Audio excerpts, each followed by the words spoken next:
Alright, so this week in Ireland. What? Oh, we're rolling.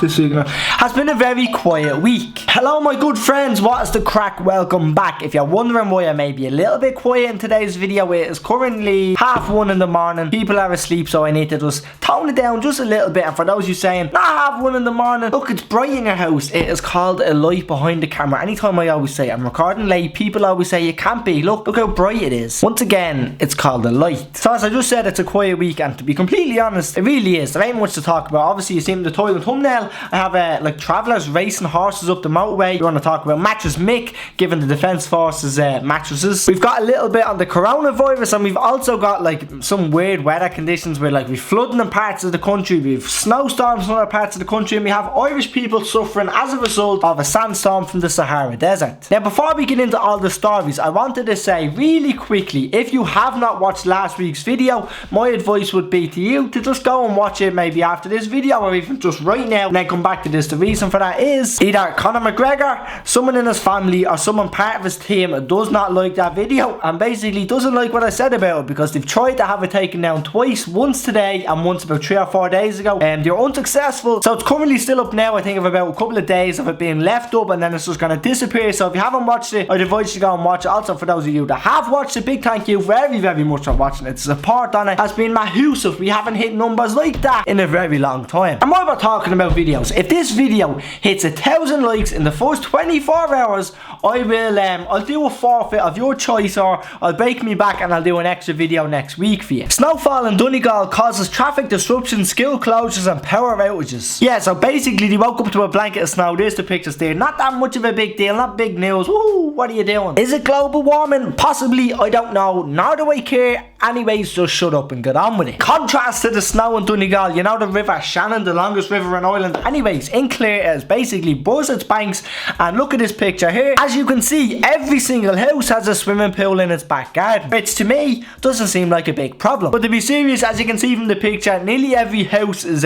pretty much isolated because the flooding has surrounded people's houses, and they're all pretty much living on their own little islands. Which again, I wouldn't mind living on an island myself. Before someone says in the comments, Ireland is an island, show your face. So yeah, basically all the farmers' fields and whatever down in Clare are absolutely destroyed. Well, they're flooded, and flooding obviously destroys fields. I don't know how long it takes to get rid of floods or how long it takes to pump the water away, but I can't imagine it'll be in a couple of days. So anyone fancies a swim, knock down to these gaffs and ask them can they use their back garden. Ryanair plan rescue flights to bring home hundreds of Irish stranded in Canary Islands due to violent sandstorm. Now I'm throwing this in while we stick on the theme of harsh weather conditions. Anyways, I know it's not in Ireland, but Ireland people are trapped in the Canary Islands, and there's absolutely nothing anyone can do about it. But to be fair, I can't think of many better places that I would like to be trapped. So yeah, the Canary Islands like Puerto Rico, Tenerife, Lanzarote, all places like that were hit with a bad sandstorm that actually came from the Sahara Desert. Why did I struggle to say that? Anyways, here is a picture here I'm going to show you if I can pop it up on screen.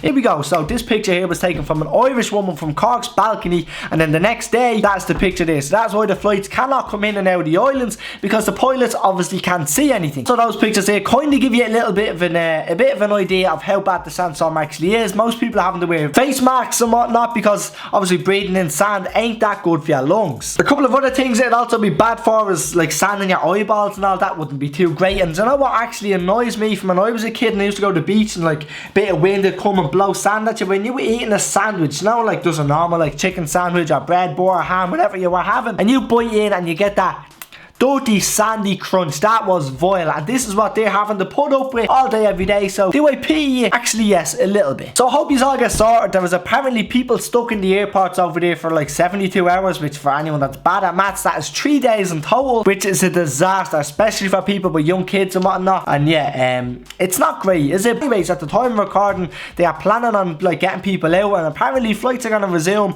in just a couple of hours. Mattress Mick offers to help soldiers forced to sleep on ancient stained beds with no pillow sheets or duvets. So this is for anyone that watched last week's video and knows what I'm talking about when I showed just the army people's beds or whatever. But anyways, Mattress Mick, I'm popping the picture on full screen here so you can actually take it all in and enjoy it for what it is. Anyways, he wants to meet with the boy and who's in charge for the Army Defence Forces bedding or whatever, and he wants to give them a good discount and a good price on bedding, which fibrillate the Mattress Mick, you're a genius in marketing. HSC director says Irish public should not be afraid to eat Chinese food amid coronavirus risk. risks. Oh, how much of a big numpty can you actually be? And this is actually true. Like, this ain't just someone making this headline up. This is true. Several Chinese restaurants throughout Dublin, throughout Ireland, have came out and said that their business has taken a hit because Irish people are afraid to order a curry because they think they might get the coronavirus from the curry sauce. Like, how stupid can you possibly be? True story, I think it was last week or the week before, where someone actually told me that they wouldn't order a curry, they were going to order a pizza instead because they wouldn't risk like interacting with Chinese people because they didn't want to get coronavirus, which is just absolutely stupid. Especially the fact that the person that was telling me this was a taxi driver who constantly has people in and out, sharing the air in his car, coughing and sneezing all over the place, and he doesn't really notice that. Something that is more than likely the title and thumbnail of this video, because the chances are it'll probably pull in more views than the rest of the stuff I've already talked about. But anyways, I'm going to let the clip play right now.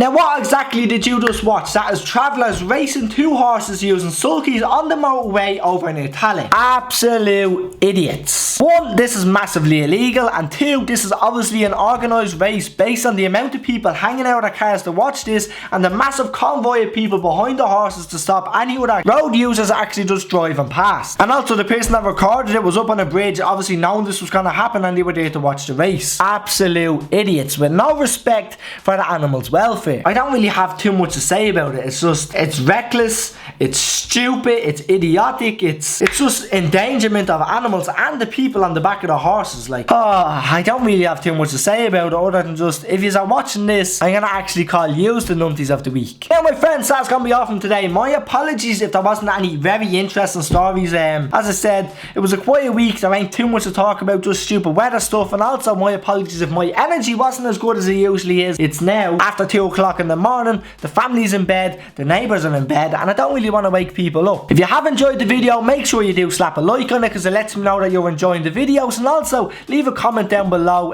pretty much because the engagement really helps the channel grow. As you all know, I post every single Tuesday at 6:45 p.m, so I will see you back here next week, same time. Make sure you come back and make sure to check the channel, because chances are YouTube hide me videos I won't actually tell you. And that's gonna be all from today, my friends. As per usual, you can get me on Instagram for all the behind the scenes stuff you're not going to see in this channel. Thanks very much for watching. See you later. Goodbye.